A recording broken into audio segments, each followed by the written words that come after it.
If you look at how we design in general, a lot of people might consider it pretty unique because you don't find a lot of people specializing in this type of look.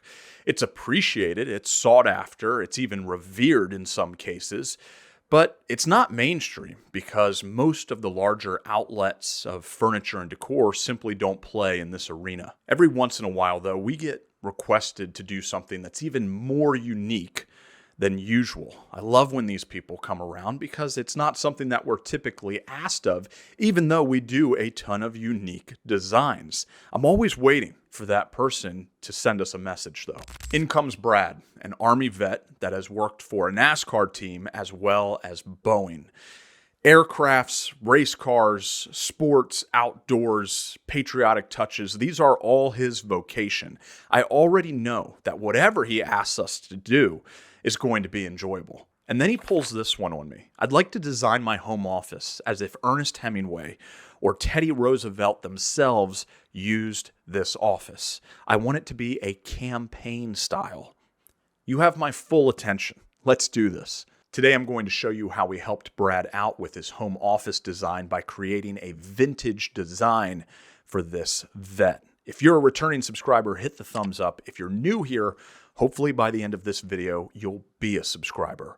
Remember that if you would like our help in designing your room, you can have that help by clicking the link in the description below. Brad is having a brand new construction home built, which is great, but it has absolutely no style to it. It's just plain white walls. He doesn't have any existing furniture going in the room, so we're essentially starting from scratch. His budget is not unlimited, but that's okay because you don't need a big budget for this particular style. He told us that he stumbled across our YouTube channel after months of searching for masculine home design and decor, all while being disappointed. After he watched a few of our videos, he made the decision to reach out, and I'm really glad that he did. Some of you might be thinking, wait a minute, what is campaign style? Others of you who might be military vets yourselves are thinking, this is going to be awesome. Campaign style, campaign furniture is exactly what it's stated to be.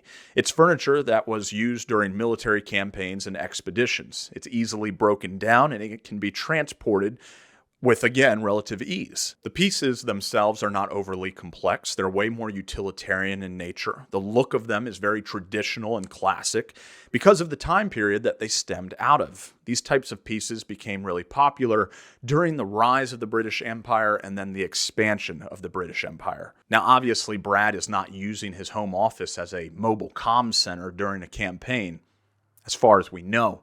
So the goal is to achieve the aesthetic look of the traveler style while still using furniture that's robust enough to be considered home furniture.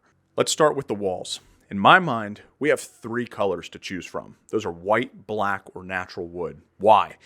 Because they're the easy answers. If you're campaigning, the main focus of your attention is the reason you're there, not the color of the walls in your quarters. We don't have time to go through the different hues of blue and green. Let's get 4 walls up as fast as possible and continue the mission. So we went with white. We knew the furniture we were going to put in was going to be of a darker, richer nature. The white walls would allow us to create that contrast that we love. Could we have left the walls plain white? Probably. But we would have missed the opportunity to create something really authentic of the time. Teddy Roosevelt was leading the Rough Riders in the Spanish-American War at the tail end of the 1800s. Drywall did not even exist. You definitely wouldn't see the colonel's office with drywall at that time. The style we're using is called beadboard. Traditionally, this look would have been created by aligning individual wooden strips, then painting over them, which would have been commonplace at this time before the invention of larger wall panels. Nowadays, you can find pre-made beadboard panels which can be mounted onto your existing walls. They come accented with the vertical grooves and ridges which mimic the look of individual boards being laid next to each other. What do we have there in the corner? Well, that's very obvious. We have the United States flag, and it's not small. The flag provides the one single pop of saturated color in the room, and I think it does it wonderfully. When is the last time that you saw a large American flag in the room of an interior design ad? Probably never.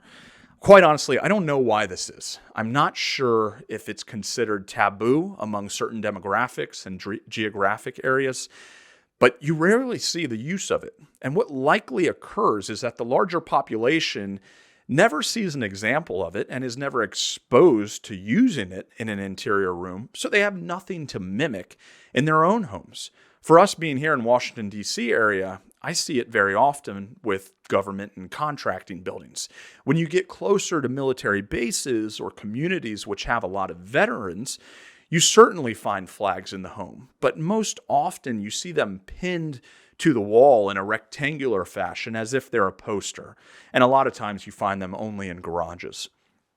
If you want a space that is rich in American classic tradition and history, I'm not sure you're going to find anything that supersedes the flag, which represents the entire timeline of the country. Instead of pinning it to the wall, try giving it a bit of glory and provide it a nice flagpole kit to go with it. Each month, I'm going to give away a free room design. I'm going to select this winner from the group of people who follow the newsletter. So how do you follow the newsletter? There's going to be a link down in the description of this video that will allow you to subscribe to it. After that, you're automatically entered every month for a chance to win a free room design. The desk on the left side wall is very simply called a writing desk. You don't see these very often anymore, and I think that's why they're becoming more special when you do see them. If you have parts of your work or hobbies that only require your focus as opposed to technology, these traditional furniture pieces could be the answer to fill a space. Writing, drawing, putting together models, reading, sketching, crafting, all of these are great activities for this type of furniture piece. A couple of things about the corner of the room with the plant. The portrait in the back is Vincent van Gogh. He and Teddy Roosevelt walked the earth at the same time. Ernest Hemingway was born during the last year of Van Gogh's life. So not only does the style of the painting fit the room, but the subject of the work is historically accurate in regards to timeline. Almost all newly built homes are constructed with recessed lighting nowadays. If the style of your room calls for a different type of lighting, go for it. Consider the recessed lighting placement as a giant sign that says there's electrical wiring here. You can put whatever you want. We did just that and installed a copper dome pendant. Placing a plant under a downward facing light is something that I occasionally do when I want a bit more drama out of that specific area. The plant's orientation will break up the light and cause shadows to reach into multiple directions, which can be a really cool look, especially in the evening or at least, when sunset falls. In front of the desk, we have a trunk with straps. Trunks were very commonly used as travel units during the Victorian era and after.